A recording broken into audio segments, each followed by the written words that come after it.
5 साल तक प्रैक्टिस किया है इस्लाम में वही कर सकता है। ये ऐसे लोगों को बार्ड करने के लिए, रोकने के लिए किया गया है जो नौ मुस्लिम हैं, जो किसी दूसरे मजहब से इस्लाम मजहब में आए हैं। ये सिर्फ लोगों को वर्गलाने के लिए और मुसलमान के खिलाफ प्रिजुडिस करने के लिए ये बात कही जाती है कि वह बोर्ड जो है जहां चाहता है बोल देता है कि चीज मेरी है। ये वर्ड सिर्फ जोड़ देने से आप औरतों और पसमानदा के हक में बात कर रहे हैं, इसलिए ये बिल्कुल ही फालतू बात है और ये सिर्फ और सिर्फ मुसलमान में डिवीजन करने के लिए ये बात को इसमें जोड़ा गया है। एक्ट में जो बोर्ड बनाने का जो प्रोविजंस है उसमें जहां पर भी लिखा हुआ है मुस्लिम एमपीज, मुस्लिम एमएलए, वो मुस्लिम वर्ड को ही आपने हटा दिया और इलेक्शन का मामला ही हटा दिया और सरकार नॉमिनेट करेगी तो किसी को भी कर सकती है ना। हमारे प्रधानमंत्री को अलूल जलूल बात करने का आदत है, वो कोई सीरियस आदमी नहीं है।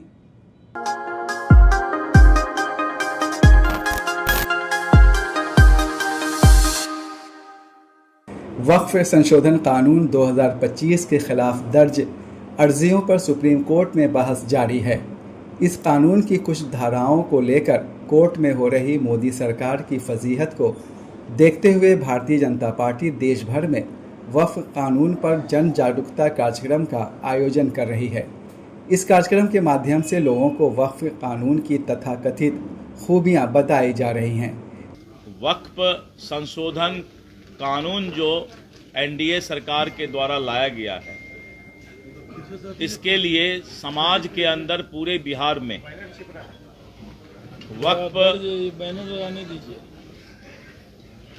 वक्फ सुधार जन जागरण अभियान भारतीय जनता पार्टी के द्वारा चलाया जा रहा है और आज उसकी शुरुआत पटना में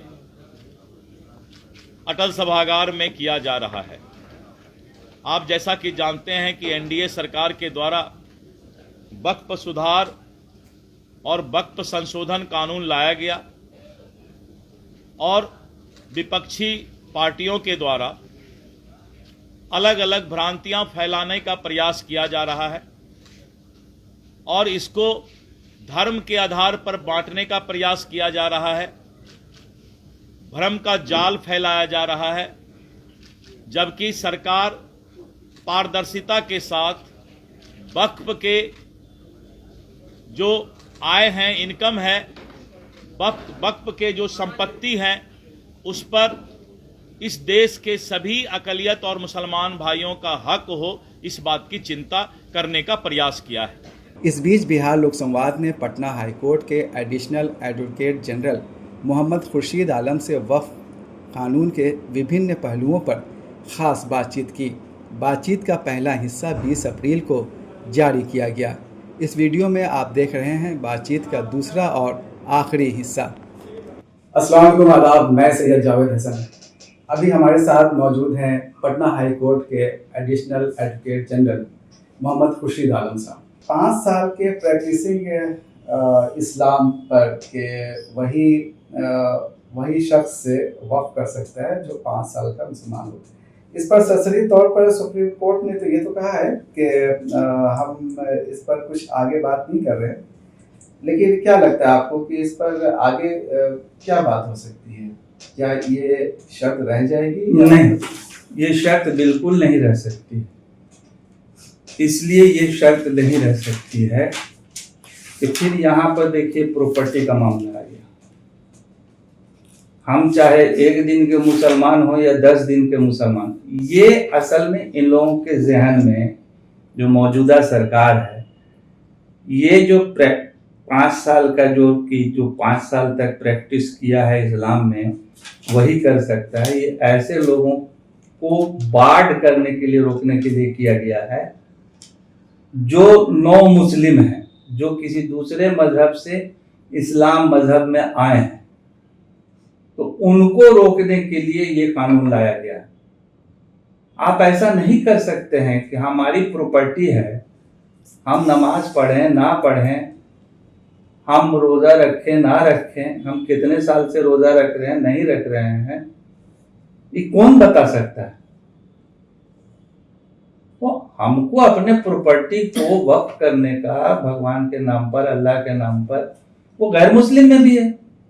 गैर मुस्लिम में भी अयोध्या के मामले में क्या हुआ, राम लल्ला को भी पार्टी सुप्रीम कोर्ट में बनाया गया था, इसलिए कि माना गया कि वो जमीन को राम लल्ला के नाम पर दिया गया था या उनके नाम पर यूज हो रहा था।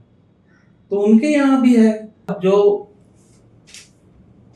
फतवा जहांगीरी है, जो फतवा उस जहांगीर के टाइम में आया था, उसका जो संकलन है, उसमें भी है कि कोई भी आदमी, मुसलमान हो, हिंदू हो, कोई भी हो, वो चैरिटेबल पर्पस के लिए, किसी मजहबी काम के लिए अपने प्रॉपर्टी को दान कर सकता है। तो ये जो इन्होंने जो अमेंडमेंट में लाया है कि 5 साल का प्रैक्टिसिंग और हिंदू नहीं कर सकता है, हिंदू वर्ड को हटा दिया गया कि वो नहीं कर सकते हैं, ये आप उनके प्रॉपर्टी के हक को, उनका जो अधिकार है, right of property as a owner, उसको बार्ड करने के बराबर है, जो 300A आर्टिकल 300A का वायलेशन करता है। जैसा कि आपने देखा कि additional solicitor general Tushar Mehta ने कहा कि गांव को वक्फ बोर्ड वालों ने कहा कि ये वक्फ की संपत्ति है और उसकी वजह से लोगों को अपनी ज़मीन से बेदखल होना पड़ा। एक उन्होंने मिसाल दी, लेकिन ऐसी बहुत सारी मिसालें हैं जहां के सरकार ने खुद वक्फ की ज़मीन पर कब्जा कर रखा है। क्या आपको लगता है कि सरकारी कब्जे को बरकरार रखने के लिए ही ये सारी चीज़ें की जा रही हैं? बिल्कुल गलत इंफॉर्मेशन दिया जा रहा है कि वक्फ बोर्ड जिस जमीन को चाहे हाथ रख दिया और कह दिया कि ये वक्फ की चीज है, ये हो ही नहीं सकता है भाई। ये सिर्फ लोगों को वर्गलाने के लिए और मुसलमान के खिलाफ प्रिजुडिस करने के लिए ये बात कही जाती है कि वक्फ जो है, वक्फ बोर्ड जो है, जहां चाहता है बोल देता है कि चीज मेरी है। ये बिल्कुल गलत है और इसमें कोई सदाकत नहीं। इस पर एक नहीं, कम से कम दर्जनों सुप्रीम कोर्ट का जजमेंट है कि जो वक्फ एक बार हो गया, once a Waqf always a वक्फ, ये सेटल्ड लॉ है। अब उसमें अगर कोई इंक्रोच कर लिया है और वो वक्फ की जमीन है, तो जब सरकार अपने जमीन को, जब कोई सरकारी जमीन को कब्जा कर लेता है, तो इंक्रोचमेंट एक्ट के तहत उस जगह को खाली कराते हैं कि नहीं कराते हैं? तो उसी तरह से अगर वक्फ की जमीन को नाजायज तरीके से किसी ने कब्जा कर लिया है, तो उसको खाली कराने के लिए जो 2013 का अमेंडमेंट और 1995 का जो एक्ट है, उसमें स्पेसिफिक प्रोविजन दिया हुआ है कि हम कैसे उस इंक्रोचमेंट को खाली कराएं। आपने नया वाला वक्फ कानून देखा होगा। बीजेपी कहती है कि हम पसमानदा मुसलमानों को फ़ायदा पहुंचाने के लिए, औरतों की नुमाइंदगी बढ़ाने के लिए ये सारे कदम उठा रहे हैं।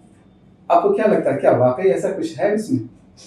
बिल्कुल नहीं, बिल्कुल नहीं है। 95 वक्फ एक्ट और अमेंडमेंट 2013 जो है, वो कहीं बार्ड नहीं करता है कि पसमानदा मुसलमान उसमें मेंबर नहीं होगा बोर्ड का, औरतें मेंबर नहीं होंगी बोर्ड की, ऐसा बिल्कुल नहीं। देखिए, बोर्ड जो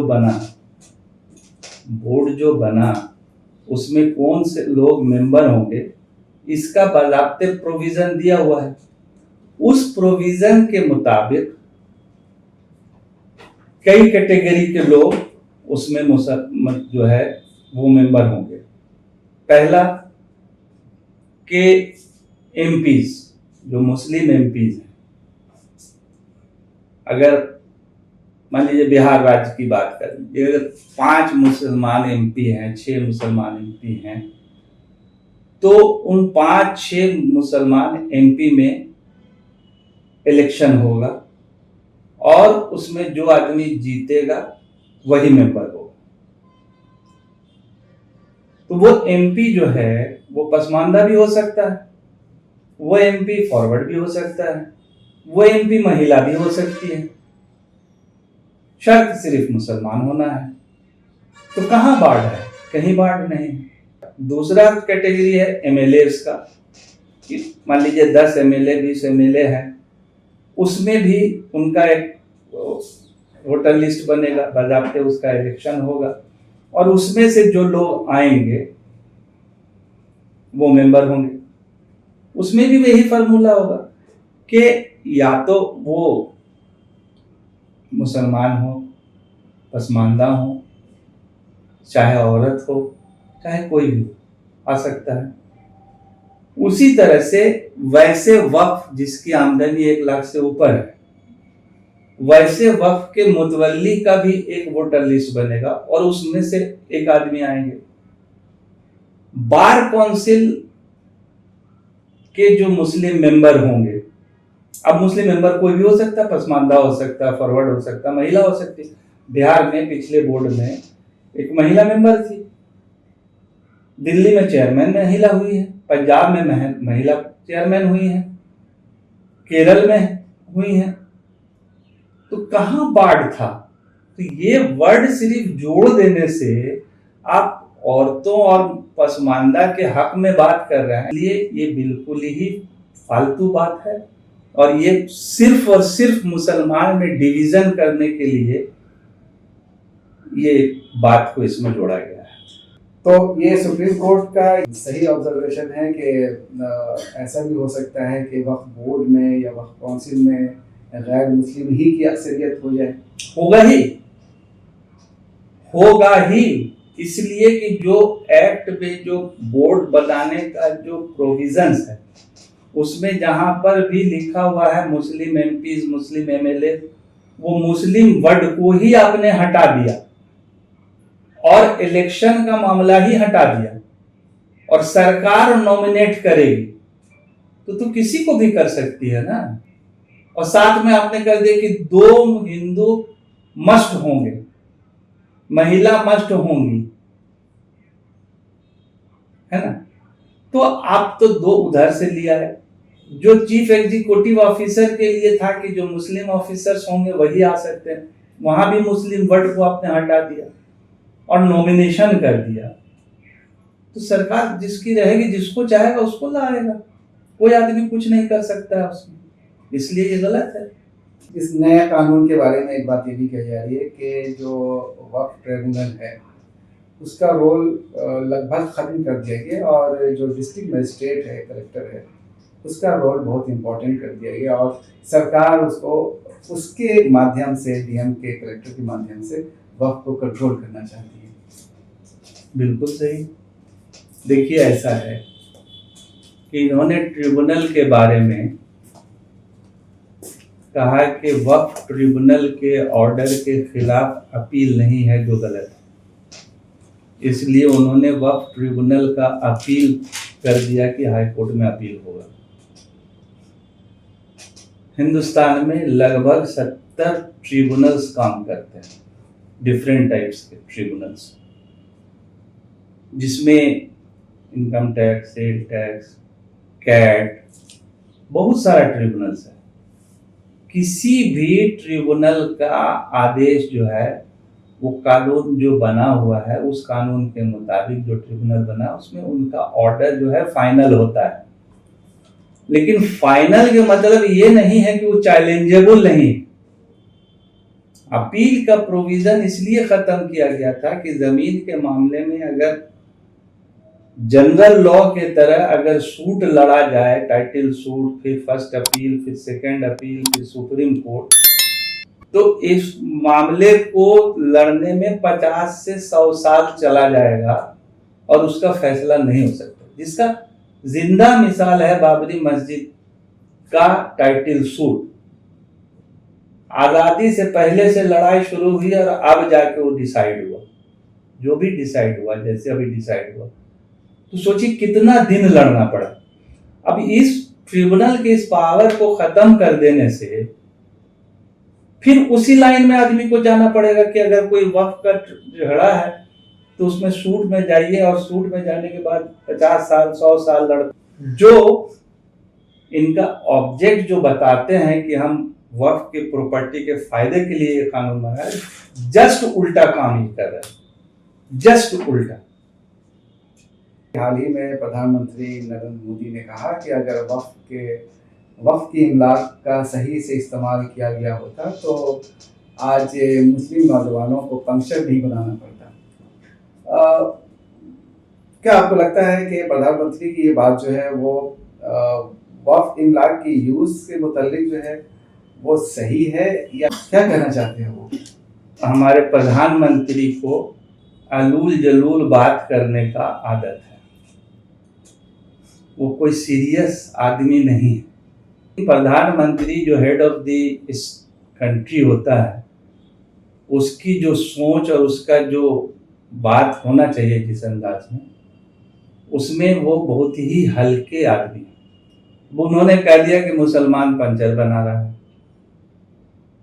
भाई अजीम प्रेम जी, चाहे सिप्ला, या आपको क्या नाम है हिमालय ड्रग्स, इस तरह के कितने बड़े बड़े कंपनी है जो मुसलमान चला, हमदर्द, और सारे लोग चैरिटेबल काम भी कर रहे हैं, कॉलेज स्कूल सब चला रहे हैं। कितने वकील, कितने डॉक्टर, कितने आईएएस, कितने आईपीएस मुसलमान हैं। मुसलमान को ये जो एक अक्कासी कर रहे हैं कि सिर्फ पंचर बनाने वाला आदमी है, ये बिल्कुल गलत इनका सोच है। बिल्कुल ये सिर्फ और सिर्फ अपनी बात को साबित करने के लिए कि हम मुसलमान के हक में हैं और गरीब मुसलमान के हक में हैं, इसलिए अगर ये गरीब मुसलमान के गरीब के हक में अगर रहते तो हिंदुस्तान में 80 करोड़ आदमी 5 किलो अनाज पर जीता। प्रधानमंत्री को बताना चाहिए कि 80 करोड़ में कितने मुसलमान हैं जो 5 किलो अनाज ले रहे हैं और कितने हिंदू हैं जो ले रहे हैं। हिंदू भी पंचर बना रहा है, हिंदू भी रिक्शा खींच रहा, हिंदू भी ठेला चला रहा, उनके बारे में कभी नहीं सोच रहे। इसलिए ये एकदम फालतू बात है। 5 मई के बाद कहाँ जाता हुआ ये मामला दिखाई देता है?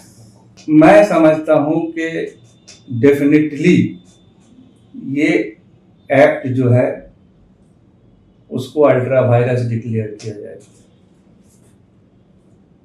इसलिए कि जब आर्टिकल 26 कहता है कि कोई भी आदमी, कोई भी हिंदुस्तानी अपने मजहब के मुताबिक अपना इंडोर्समेंट, अपना जो है संस्था बना सकता है, अपना